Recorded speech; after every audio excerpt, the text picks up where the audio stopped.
So your interest in true crime comes from? So my interest in true crime, I think it started when I was a little kid. I was kind of afraid of everything when I was younger. And I was like afraid of things, ghosts, afraid of the dark, afraid of strangers, afraid of all of that. But as I got maybe a little older and I kind of wanted like my inner badass to come out, like I kind of wanted to conquer all those fears. So I started, getting interested in reading more about true crime and the darker side of life a little bit. And it kind of made me feel empowered, made me feel like I conquered those fears. And the more I learned, the safer I felt. And I was not scared anymore. So, and at this point in my life, I'm really not scared of anything. So I think that's how it all started. And it got to where it is today. But there are definitely a few cases that really got my true crime fascination going. Do you want to hear about those? Sure. Okay. First off, I loved court TV when I was a teenager. I loved court TV. Then it went away for years, but it's coming back now, I hear. But I loved court TV. And one of the first cases or trials that I was a little bit obsessed with was the Jeffrey Dahmer case. It was like watching a train wreck, you just can't take your eyes off of it. And I watched that really intently. And then of course the other one is Nicole Brown Simpson and Ron Goldman's murders and that infamous white Bronco barreling down the freeway. Those are two that stand out in my mind when it comes to true crime. Yeah. Yes, and both cases obviously dominated the news media. Yes. Yep.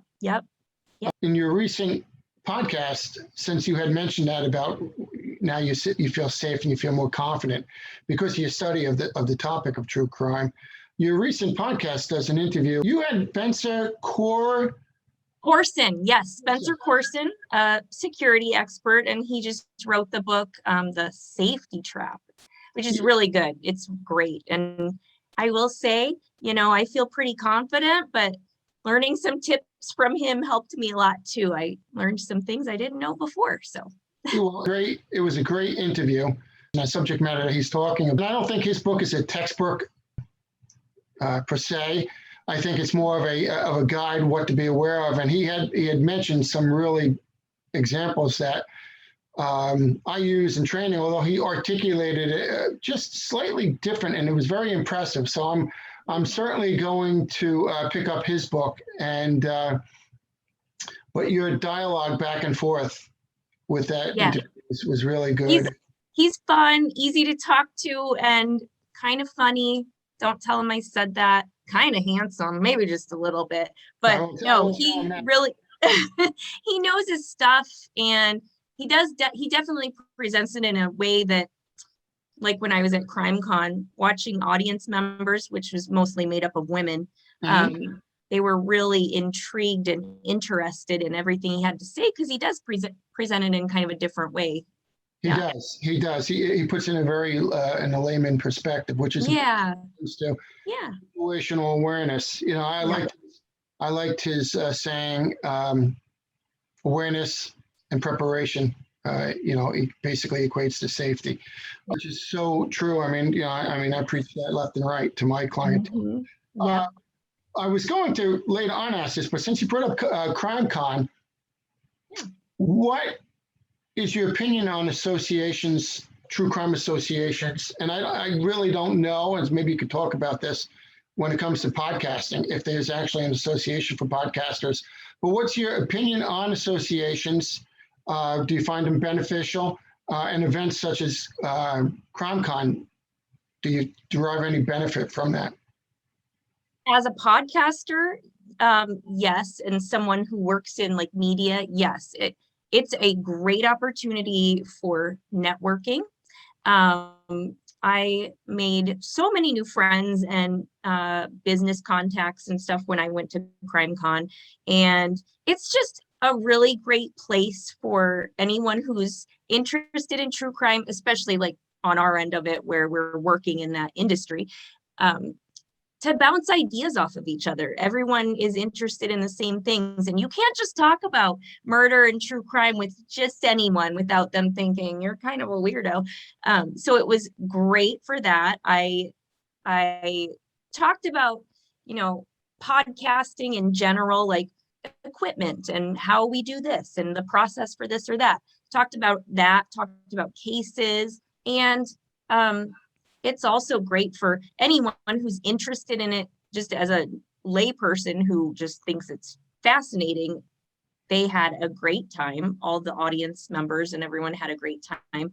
And actually, I went there as just another audience member, but I ended up networking and stuff while I was there as well. So, but it was great. It's fun and very informational. That's interesting that you said about primarily women. What do you think is the attraction there with women rather than men when it comes to true crime? I think it's exactly what we just talked about a few minutes ago, facing your fears, feeling prepared for all the bad stuff you might see that happens in the media. Like, people are like, what if that happened to me? What would I do? Well, if you face that head on, you can prepare and you can have a plan and you can maybe not be a victim. I think that's why it's big for women. It's empowering. It really is. Yeah. When I speak about my books, I primarily write true crime books. Mm-hmm. And I say I don't write, it's not a textbook in situational awareness or security. However, if you read between the lines, you can see there are commonalities between what victims do to become victims and what predators do. To throw out a police buzzword, the method of operation, MO. Yeah. And you'll see the similarities. And if you really look at that and understand that as a person, you can probably prevent yourself from becoming a victim of yes, of a serial killer or another crime for that matter. That conversation is a slippery slope because I never want to in any way say they're a victim because of something they did wrong, or, blame the victim for any actions that they did that may have, made them just put themselves in a bad situation or something. But there are definitely things you can do, being aware of your surroundings and a lot of other things that can help in that. The money